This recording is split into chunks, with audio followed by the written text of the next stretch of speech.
vehículo eléctrico tiene tanto un sistema mecánico que admite todas las fuerzas involucradas y tiene un sistema eléctrico, donde está la parte de potencia, control, etc.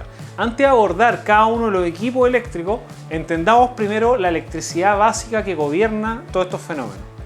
En primer lugar vamos a hablar del voltaje. El voltaje, ¿cierto?, lo define, la palabra voltaje es un potencial eléctrico. En la Real Academia lo define, ¿cierto?, como la cantidad de voltios que actúa en un aparato o sistema eléctrico. El voltaje es la capacidad física que tiene un circuito eléctrico debido a que impulsa los electrones, ¿cierto?, a lo largo de un conductor. El voltaje puede ser de dos tipos, voltaje alterno o voltaje continuo, ¿ya? En un sistema, vamos a hablar inmediatamente del auto eléctrico. En un sistema de un auto eléctrico, donde tenemos voltaje alterno, por ejemplo. Ese voltaje lo tenemos, ¿cierto?, al momento de tener nuestro cargador eléctrico. En el cargador eléctrico nosotros tenemos un voltaje alterno. ¿Qué significa eso? Y un voltaje, ¿cierto?, por ejemplo, en Chile, el voltaje es de 220 volts alterno, ¿cierto?, que se llama con la sigla AC, ¿cierto? Y esto tiene ligada una frecuencia, que la frecuencia es cuántas veces cambia, ¿cierto?, de sentido este voltaje. En caso de Chile es de 50 Hz, es decir, 50 veces por segundo, ¿cierto?, va variando este voltaje, ¿cierto?, y cambia el sentido del viaje de los electrones 50 veces por segundo. Y el voltaje continuo, ¿dónde lo tenemos en un sistema de un vehículo eléctrico? Por ejemplo, saliendo del banco de baterías. Nosotros tenemos las baterías que van hacia el controlador. Acá nosotros tenemos un voltaje continuo, es decir, que una línea recta, ¿ya? Tenemos que una constante, ¿cierto?, un voltaje que no varía, ¿ya? Simplemente está estático, y eso es cuando uno trabaja, por ejemplo, con bancos de batería, bancos de condensadores. Hay diferentes equipos eléctricos que se calculan en base a corriente alterna, ¿cierto?, voltaje alterno o voltaje continuo, ¿ya? Eso como primer punto. Esta variación del voltaje alterno o voltaje continuo va a producir, ¿cierto?, el segundo concepto que vamos a hablar, que es la corriente. Va a inducir corriente alterna o corriente continua, es decir, este viaje de electrones, ¿ya? Una corriente eléctrica se produce cuando existe un movimiento de cargas por un medio, el cual puede ser sólido o líquido o gas, ¿ya? Existen dos tipos de corriente, las cuales son alterna o continua. Tal como hablábamos, si hablamos de corriente alterna, imaginemos que este es un cable, vamos a hacer un zoom a este cable y vamos a exagerar obviamente en el tamaño de los electrones, ¿cierto? Y acá, ¿qué es lo que va a pasar? El viaje de los electrones va a ser en un sentido o en otro, y va a cambiar tantas veces sea necesaria como frecuencia en la que está tratando en este sistema. Hay sistemas que son de alta frecuencia, como otros sistemas que son de baja frecuencia. Es decir, los electrones van a viajar, ¿cierto?, según la cantidad de frecuencia. Y el otro aspecto, ¿cierto?, que tenemos acá, el viaje de los mismos electrones por el conductor, ¿ya?, por el conductor, pero siempre van a viajar en un sentido bien definido. Por lo tanto, ahí se trabajan con equipos que son hechos para corriente continua, ¿cierto? Hay contactores, hay disyuntores, hay fusibles para corriente continua, relés, ¿cierto?, etcétera. Ya hay un mundo en corriente continua y un mundo en corriente alterna, ¿ya?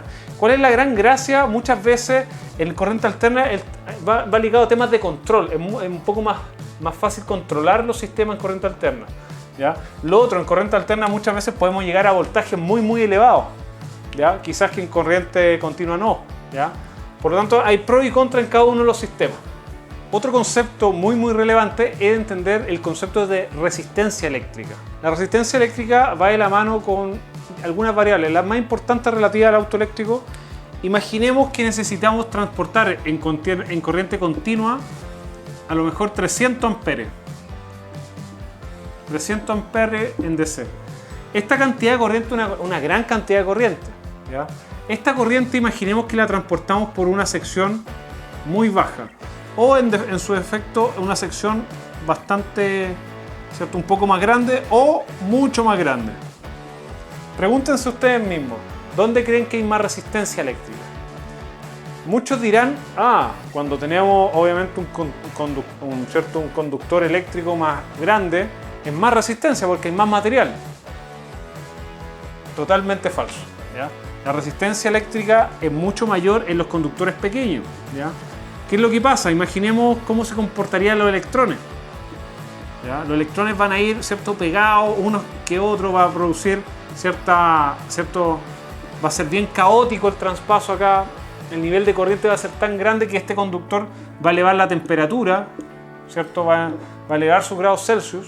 Si este conductor más encima a lo mejor no está al aire libre, es decir, no es una refrigeración por convección natural hacia el aire libre o convección forzada, va a producir, ¿cierto? Esto puede llegar a quemarse, ¿ya?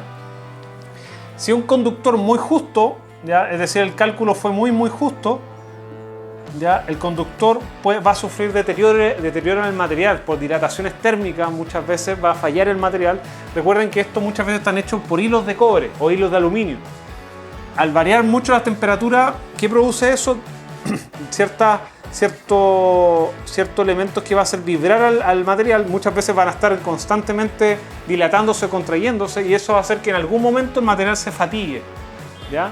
O eleve tanto la temperatura que se empieza a quemar el cobertor del conductor, ¿ya? Que a veces son de plástico, a veces tienen otro tipo de aislante, ¿ya? Por lo tanto, es muy interesante calcular, ¿cierto?, la corriente, ¿cierto? Entender cuánta es la corriente y calcular cuánta es la resistencia que tenemos del conductor y aplicar a eso un factor de seguridad, cosa que el viaje de los electrones, ¿cierto?, sea lo más suave posible, produzca lo menos calor posible y exista básicamente el menor, ¿cierto?, efecto negativo al sistema completo. Muchas veces los cables están en contacto, a lo mejor si está cubierto por un plástico, está en contacto por el chasis del auto. ¿Qué pasa si este cable se recalienta por alguna subida de corriente particular y se quema ese aislante? Va a tocar el chasis del auto. Muchas veces el chasis del auto tiene algún polo asociado, por lo tanto puede llegar a producir un cortocircuito. Un cortocircuito con este nivel de corriente, con el nivel de tensión o voltaje que tiene un auto eléctrico, puede llegar a producir un incendio, ¿cierto?, o alguna explosión en las baterías de litio. Es ahí la relevancia de calcular muy bien la resistencia que van a ejercer los conductores frente a una corriente bien definida. Una de las leyes más relevantes al momento de trabajar en electricidad es la ley de Ohm. Esta famosa ley nos establece una relación entre el voltaje, la corriente y la resistencia, ¿cierto?, donde podemos obtener que el voltaje es la intensidad de corriente por la resistencia medida en ohm, ¿cierto?, donde la intensidad de corriente, ¿cierto?, es el voltaje dividido la resistencia, y donde la resistencia es igual al voltaje, ¿cierto?, dividido la intensidad de corriente. Con estas tres relaciones podemos establecer, ¿cierto?, los cálculos necesarios en un circuito eléctrico bien básico, ¿ya? Y luego posteriormente vamos a ver cómo se relacionan estas ecuaciones con las diferentes fórmulas de potencia, energía, etc. Por otro lado tenemos las leyes de Kirchhoff. Estas leyes establecen básicamente, bueno, aquí tenemos la definición, pero lo más relevante de esta ley es cómo se comportan las corrientes al interactuar en un nodo. Es decir, imaginemos que tenemos un conductor eléctrico y este conductor eléctrico va a una corriente I1, ¿ya? Y en este nodo se refiere a un punto, ¿cierto? Un punto donde ¿cierto?, llegan diferentes conductores.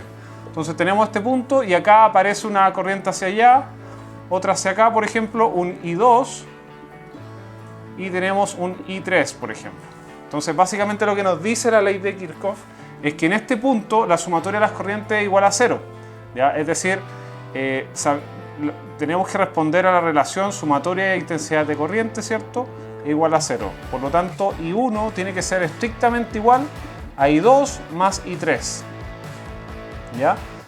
¿Qué es relevante si lo llevamos a la física actual, a un auto eléctrico convencional? Vamos con un conductor y se divide en dos conductores. ¿Qué es lo que pasa en la realidad? A veces hay pérdidas de corriente, ¿cierto?, que incluso hay corrientes que se van perdiendo en el camino, ¿ya? Y esas corrientes también podemos ir aplicando en forma mucho más micro, ¿cierto?, esa misma ley. Es decir, analicemos este punto acá o analicemos este punto acá. Sin embargo, esta ley es conservativa, debe responder siempre a la sumatoria de las corrientes en ese nodo es igual a 0.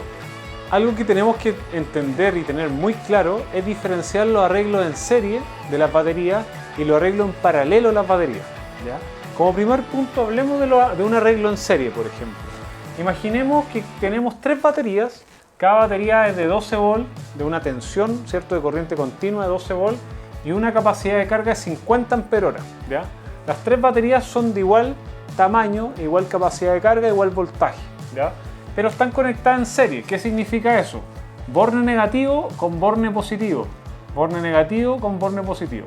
Por lo tanto, el voltaje total son los bornes de los extremos de la batería, ¿ya? Es decir, de este positivo y de este negativo.